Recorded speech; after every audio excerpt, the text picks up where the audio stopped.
Salut les gens. Bienvenue, bla bla bla, me revoilà. Et pourquoi? Parce que le râteau-pied. Non, parce que j'ai carte blanche, ma gueule. Here we go.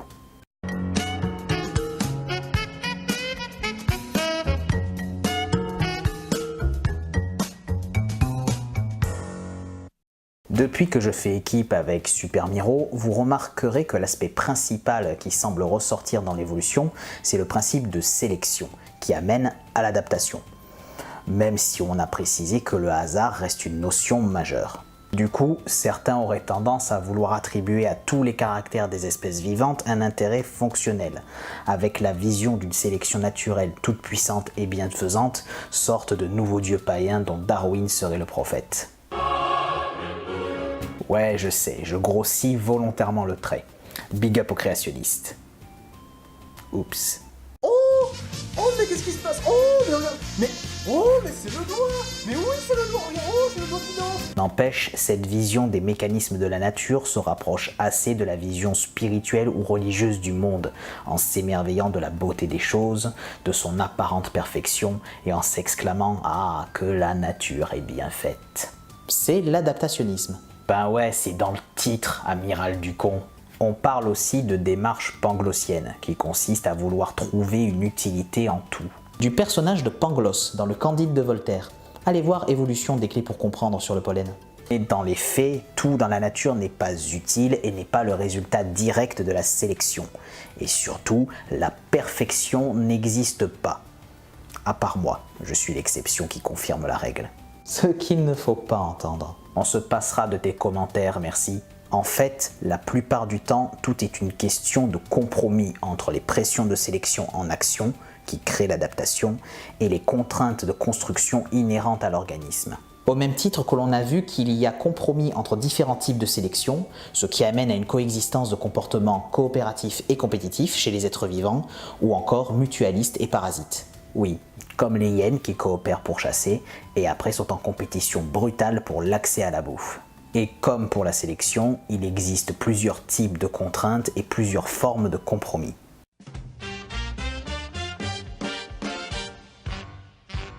Comme leur nom l'indique, ces contraintes sont liées au processus de développement de l'organisme. Un exemple, la taille d'un oiseau par rapport à la taille de son bec. Un oiseau qui se nourrit de graines épaisses et coriaces a besoin d'un bec puissant. Des lois physiques font que la force du bec est dépendante de sa taille. Or, en embryologie des vertébrés, des contraintes font qu'un petit oiseau ne peut pas développer un gros bec. Donc les oiseaux ayant besoin d'un bec balèze seront plus gros.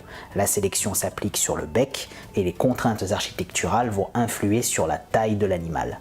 Il y a également le cas où l'on retrouve un caractère chez un sexe par cause adaptative indirecte, puisque la pression de sélection s'applique sur l'autre sexe.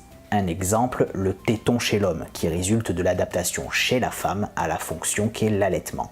Cet effet en miroir est lié à des contraintes de construction qui font que ces organes se développent à un stade précoce de l'embryogenèse. C'est donc cette dynamique embryonnaire qui va faire que l'organe sera présent chez l'individu, même s'il ne lui sert à rien directement.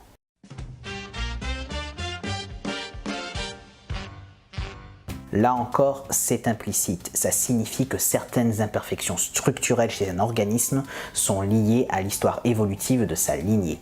On va prendre pour ça l'exemple du nerf phrénique chez l'être humain. Contrairement à la plupart des autres nerfs du corps, celui-ci ne se connecte pas à la moelle épinière par l'espace intervertébral qui lui fait face. Il présente un trajet externe à la colonne très long, puisqu'il va du diaphragme à la première vertèbre cervicale. De là à là. Or, ce trajet fait qu'il peut facilement être irrité, et c'est cette irritation qui aboutit à ce qu'on appelle le hoquet. Ah non, hein, tu vas pas recommencer avec tes trucs à la con. Bon, là on se dit, c'est quoi ce travail? Ce trajet n'a aucun sens. N'importe quel ingénieur vous dira que c'est ni fait ni à faire. D'autant plus que là on parle d'une fonction plus que vitale, la respiration. Donc le diaphragme n'est pas un muscle que l'on pourrait qualifier d'accessoire. Sauf que ce trajet est historique, purement et simplement. Si on remonte le temps, il y a environ 380 millions d'années, chez les sarcoptérygiens, ce nerf se connecte à un bloc musculaire sous la corbeille branchiale, à l'arrière du crâne. Puis il y a environ 360 millions d'années, chez les tétrapodes, apparaît le cou, duquel le bloc musculaire passe en arrière. Après quoi, il va reculer sur près de 200 millions d'années, de proche en proche, jusqu'à la cage thoracique, d'où le trajet actuel du nerf phrénique chez l'homme et les autres mammifères. Mais au-delà des contraintes, il y a aussi différents compromis liés à la sélection.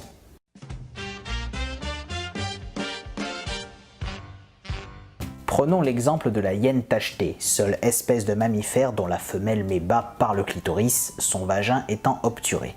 En effet, les femelles présentent un clitoris hypertrophié et péniforme par lequel le petit va sortir. Or, ce trajet à parcourir est plus long que le cordon ombilical. Il y a alors décollement du placenta avant que le petit ait fini sa progression, ce qui aboutit à un taux de mortalité du premier-né de 60%, par anoxie. Donc diantre, pourquoi ce bordel? Fichtre, bigre, sacrebleu, sapristi, saperlipopette. Canne blanche, tu t'égares. Certes. Comme je l'ai dit plus tôt dans cet épisode, les hyènes collaborent pour chasser, mais sont en compétition énorme pour manger. L'accès à la nourriture est dépendant du rang social qui est transmis par les femelles uniquement, de 40% plus massif que les mâles d'ailleurs. Je trouve pas ça drôle, Ed. La ferme. Or, ce rang social est dépendant de l'agressivité. C'est lui qui a commencé. En outre, les petits naissent hyper agressifs et vont jusqu'à s'entretuer dans la tanière. Seulement 1 ou 2 petits sortent d'une portée. Cela s'explique par le fait qu'il existe une enzyme dans le placenta qui transforme les hormones femelles en testostérone dans le sang des petits. Cette enzyme est donc l'un des éléments issus de la sélection de l'agressivité chez cette espèce. Bon, d'accord, c'est l'agressivité qui est sélectionnée ici. Mais c'est quoi le rapport avec le reste? Eh bien, il y a ce qu'on appelle un effet de bord. Il y a compromis entre niveau de sélection, ce qui est gagné à être agressif, et perdu au niveau du développement embryonnaire. Plaît-il?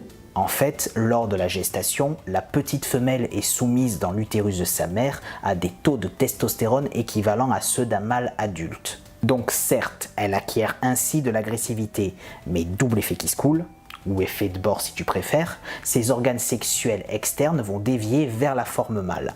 La vulve se transforme en pseudoscrotum, il y a obturation du vagin et le clitoris devient un pseudopénis. C'est dégueulasse. Voilà en quoi consiste ce compromis. À certains niveaux de l'organisme, il y a des phénomènes de sélection qui peuvent créer des désavantages à d'autres niveaux.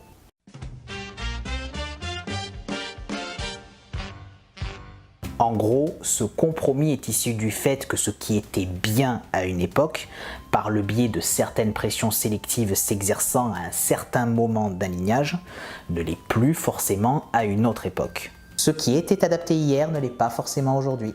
Pour faire concis, lorsque l'homme, au sens large, est devenu bipède, son bassin qui était en extension est passé en compression. Cela a réduit considérablement l'espace disponible aux nourrissons pour sortir lors de l'accouchement.